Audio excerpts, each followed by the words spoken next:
Senator Gutierrez, what purpose? Will the gentleman yield for a few questions? You yield? Absolutely. Thank you, Mr. President, and thank you, Senator.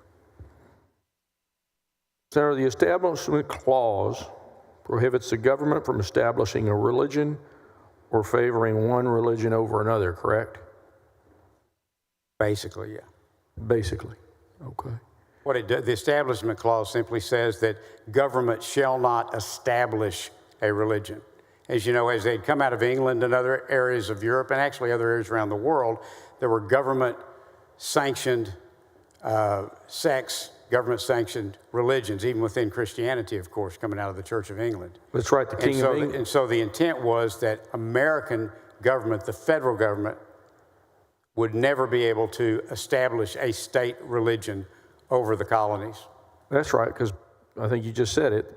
The King of England persecuted people not just because they weren't following his laws, because in his mind, they may not have been following the laws of God. Well, it just, the First Amendment Establishment Clause, and then there's the Free Exercise Clause. And the Establishment Clause simply said that government could not ordain and establish a specific religion. Do Hindus believe that Moses brought down the Ten Commandments? I don't know. I would presume many of them do, and many of them may not. Okay. There's 400,000 Hindus in Texas. But I can tell you, every Hindu parent, I presume, would want their child to see every day: don't steal, lie, don't kill. I don't presume anything. I'm here to make laws, not make presumptions. Do Sikhs believe that in the Ten Commandments in Texas? I don't know. Now, what do you mean by believe in the Ten Commandments? I'm sorry. Do Muslims believe that the Ten Commandments were brought down by God?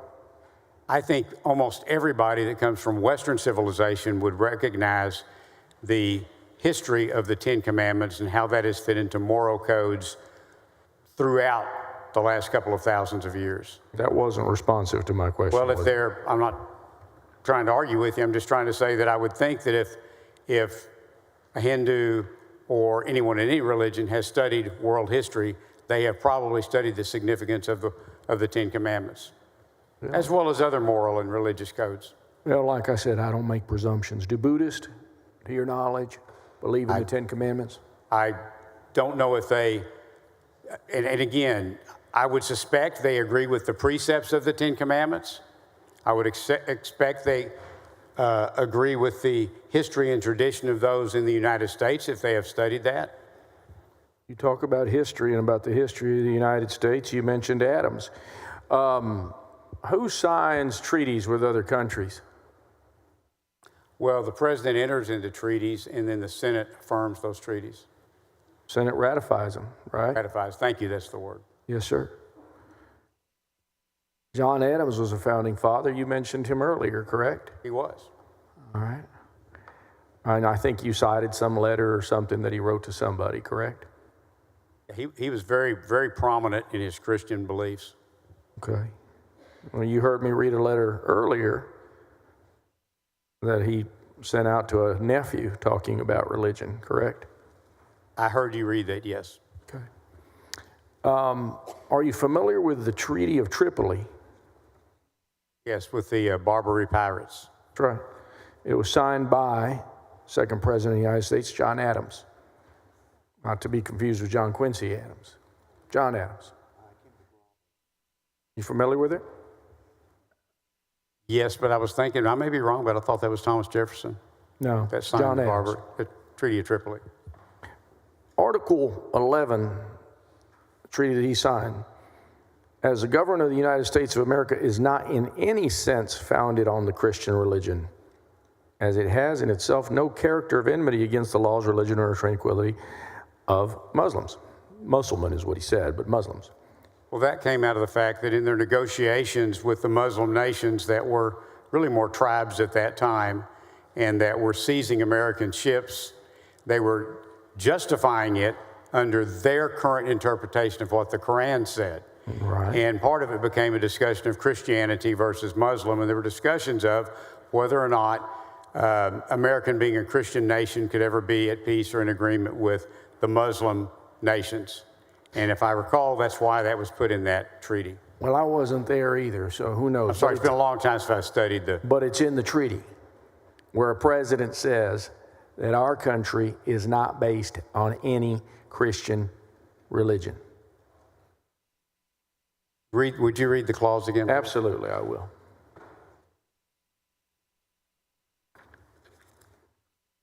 And you're right. Let's get it exactly right. And you might read what's right before it and after it, too. That might As the help. government, Article 11, this is the beginning of Article 11. And I don't want to take it out of context. As a matter of fact, I'll read the whole article. As the government of the United States of America is not in any sense founded on the Christian religion. This is part of our history, right, of the United States?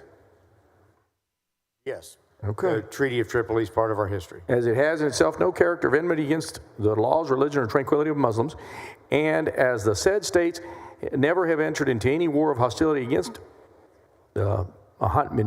nation, it is declared by the parties that no pretext arising from religious opinion shall ever produce an interruption of the harmony existing between these two countries. I did that because you wanted to hear the whole clause, the whole article. Specifically, not in any sense founded on Christian religion. That's what the second president of the United States said. I guess where I'm not sure what the question is. The Ten Commandments that we're proposing to put in the classrooms is based on a history and tradition of the United States and the impact that it has had on our moral and legal code. Okay. So you're not making any suggestion that our founding fathers dictated anything different than what they put in the Constitution in the establishment clause? No, I know that if you look at the quotes of our founding fathers, there were something like 4,000 different quotes I read where they quoted the Bible specifically. In fact, our founding fathers quoted the Bible. The top two, the Bible was quoted more than any other author or text. Behind that was Montesquieu, and I forget who was after that in terms of quotes. So by and large, the founding fathers were Christians. By and large, they recognized, I believe, at least from what I've read and the things I've read you some quotes from, recognized the significance of the Ten Commandments. And I've heard earlier what it was Jefferson that in that letter to his nephew, what he said about God and religion. Right, and I also recognized you were talking about the Danbury Baptists, which he wrote a letter to them because they were concerned. They'd heard rumors that there was going to be an establishment of a state religion. And he wrote them back a letter and saying no, and that's where that term wall of separation, in that letter to the Danbury Baptists, he said that our Constitution establishes a wall of separation so that the Establishment Clause can be enforced. There will never be an established government religion. Actually, I wasn't referring to that. I think Senator Milton suggested that I was, but I wasn't. I was referring to a letter that he wrote to his nephew, Peter Carr, where he said, question with boldness even the existence of God, because if there be one, he must approve of the homage of reason than that of blindfolded fear. That's what he said to his nephew in a private letter.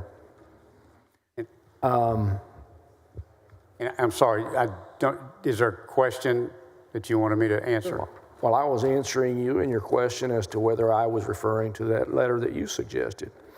Now, I want to ask you, because you have specific language in the bill, and I think you suggested earlier that that's the language that's out on the Capitol floor, on the steps outside, correct? Yes, sir. It's on the monument on the north end. And the reason we chose those words, I actually started to go with a more modern translation, but because we are focused on history and tradition, I decided to go with the language that's on the Capitol grounds, which, by the way, has also already worked its way up to the Supreme Court, even under Lemon, and been approved. We've done a couple of these different things already, and so rather than to go through my whole stack of Bibles, Senator and Mr. President and members, I do just want to point out some things. This language that you have is from the King James Version, is it not? You know, it's not exactly King James. I was reading that over the weekend. It's a little bit different. This is the New World Translation of the Holy Scripture here. It's used by Jehovah's Witnesses. And just to give you by way of example, it says, I am Jehovah your God who brought you to the land of Egypt over the house of slavery. That's different from your text, correct? Yes, yes, that's a little different. No mention of Jehovah in your text, correct? Again, I went with the text as is on the Texas Capitol grounds and the same text that was on the that was used in Kentucky when the Supreme Court struck the ability to have the Ten Commandments in classrooms in Stone v. Graham. I got you. Matter of fact, one of these Bibles, just to not delay us any further, one of these Bibles calls for a human sacrifice as the 10th commandment. Are you familiar with that? I don't think that's correct. No, we can find it. So the Old Testament was written primarily in Hebrew, not entirely. And then, so the translations we read today are English translations of that original Hebrew text. And they're all pretty similar. There's a little bit of change here and there. Well, you don't read Hebrew, do you? Oh, no. No. Matter of fact, one of the first translations wasn't in Hebrew, but it was in Greek. Well, generally speaking, the New Testament is written in Greek, not entirely, and the Old Testament is written in Hebrew, not entirely, though. Okay. Let's see. I wanted to find that for you on that other one. Here we go. The Samaritan Pentateuch. You didn't refer to that particular Bible, did you? All right, that discusses the 10th commandment. It causes the 10th commandment demands a sacrifice to God. We're not using that one in this bill, right? That is not in this bill. All right, fair enough. Mr. President, I don't want to overburden the members. We're going through a stack of Bibles, but I do have two more questions, if you don't mind, Mr. President. ISDs receive money from the state of Texas. I'm sorry, could you repeat that?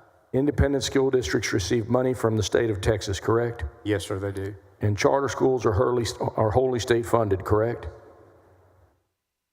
Yes. Would you agree with me that this bill, and you suggested this earlier, authorizes the purchase of 10 Commandment posters using public money? Doesn't require it. It doesn't prohibit it either. Doesn't prohibit it. All right, very good. Mr. President, I rise to bring a point of order in that this bill violates Article 1, Section 7 of the Texas Constitution. Bring your point of order forward.